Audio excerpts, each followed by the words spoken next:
negeri pada. Mendengar kata olahraga apa sih yang mau kita bahas sekarang nih? Nah, sebelum lanjut, ada baiknya perkenalan dulu gak sih teman-teman? Baik, perkenalkan nama saya Eka Cinta. Nah, di sini saya bersama rekan-rekan saya seperjuangan saya nih. Perkenalkan saya Ferdian Martin. Perkenalkan saya Ida Kairani. Saya Nama Musnafadia. Dan saya Vina Dwiastri. Nah, yang paling spesial nih teman-teman, kita kedatangan coach dari pelatih renang dasar BA Abadi. Baik, teman-teman pasti nggak asing lagi nih dengan nama BA Abadi ini. Di mana BA Abadi ini di bawah pimpinan Pak Berto. Sebelum kita bahas lebih lanjut, kita perkenalan dulu nggak sih sama kakak coachnya? Oke, silakan kak. Baik, terima kasih. Perkenalkan nama saya Rita Katika Sari, biasanya dipanggil Juju. Saya pelatih dasar dari klub renang BASA. Nah kak, sekarang kesibukan kakak apa sih?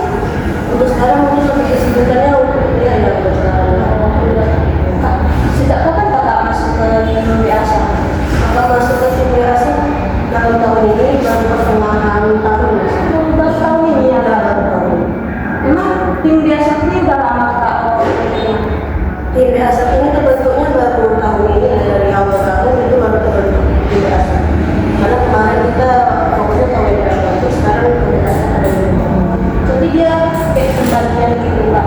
Udah sekarang dia digabung gitu, ya digabung, tapi sekarang udah bisa lagi ada UNP Aquatic itu di UNP. Kalau BASA ini klub dari pimpinannya Pak Berto. Motivasi kakak untuk gabung organisasi bahasa itu apa? Karena untuk meningkatkan minat dan bakat juga, kakak emang minatnya di renang juga dan SMP renang. Jadi untuk melanjutkan minat kakak juga kakak ikut. Teman-teman, sekilas cerita kakak Kak Juju ya, coach ya. Coach Juju tentang tim BASA. Maka sini kami ada sedikit pertanyaan tentang gimana sih cara kakak melatih seseorang itu dari awal yang nggak bisa sampai bisa. Dari awal itu kan kita untuk latihan private kita itu ada lapangan pertemuan, yang dimana pertemuan pertama itu biasanya kita ada masuk kepada air, yang dimana itu kita mengajarkan kepada air itu untuk memasukkan kepala ke air. Selanjutnya jika dilakukan proses sama air nanti kita mengajarkan untuk melakukan pernafasan ya. Sudah pernafasan itu kita ajarin, sudah ada program yang memasukkan kepalanya ke dalam air kolam. Kita selanjutnya itu belajarnya di tahap. Misalnya nih kita kaki dulu sampai kakinya bisa, baru tangan. Sudah tangannya bisa lagi, baru kita kombinasi langsung ke semua gerakan.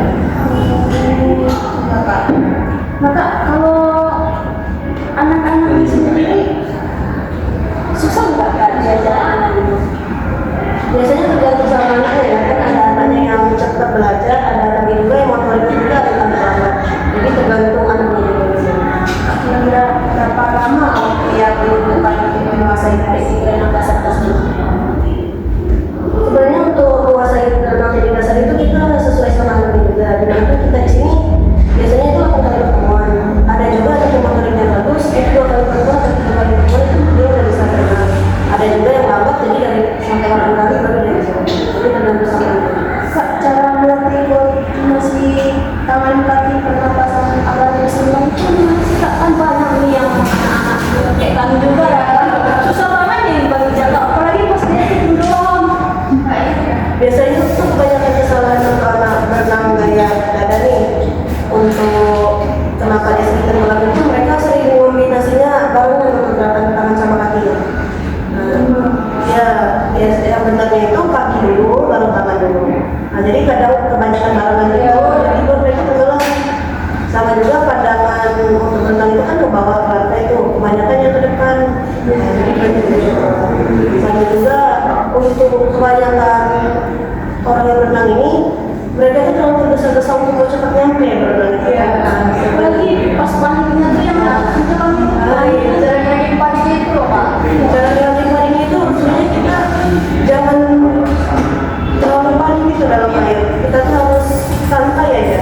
Kalau misalnya tenggelam Kalau misalnya kita nggak bisa menggapainya, kita tinggal pakai tangan atau itu tolong. Tapi kebanyakan itu karena kita tenggelam itu kita panik itu kan, jadi tenggelam. Sebenarnya kalau kita nggak panik juga itu bakal gantung, bakal gantung sendiri karena kan kita kan kalau di air itu bakal gantung tuh. Nah, jadi karena kepanikan itu, jadinya gitu bisa. Jadi kuncinya harus tenang. Ya harus tenang kalau kita harus tenang. Aida, kan sering panik kak, apalagi pas di ikan kolam kita tak kedalaman aja. Tangkap dulu. Iya, kan pas masuk ke tengah tuh udah langsung itu panik. Nah, akhirnya tenggelam deh.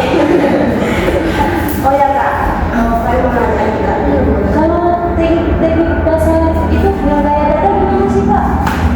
Kakinya tuh gimana itu? Nah, kalau misalnya kakinya itu kan kita kan cukup dulu nih, baru buka lurus, udah kakinya lurus, baru kita pakai gini aja. Nah, tangannya juga jangan terlalu lebar, jadi bukanya sebenarnya ragu, lipat nanti kita tutup dulu.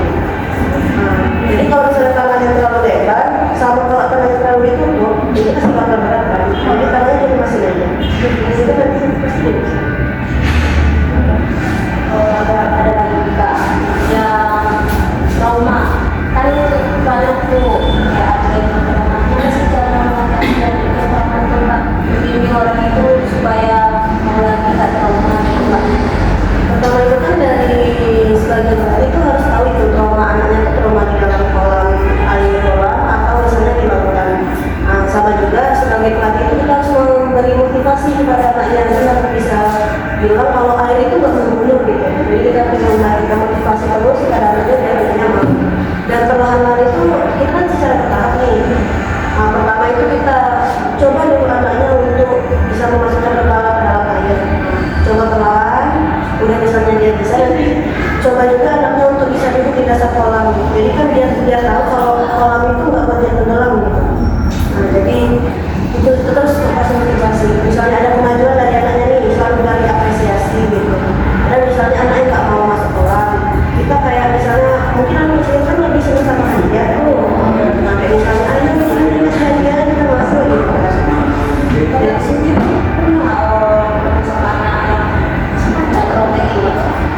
Kalau misalnya untuk anak yang ada mungkin benar tak perlu nanti pernah kemarin ada adik yang juga dia minta ajarin dulu tapi dia takut sama kolam yang dalam gitu. Nah, jadi gitu kakak coba dulu dia di kolam dia bisa sampai udah gitu perlahan-lahan tuh kita harus juga coba di kolam yang dalam.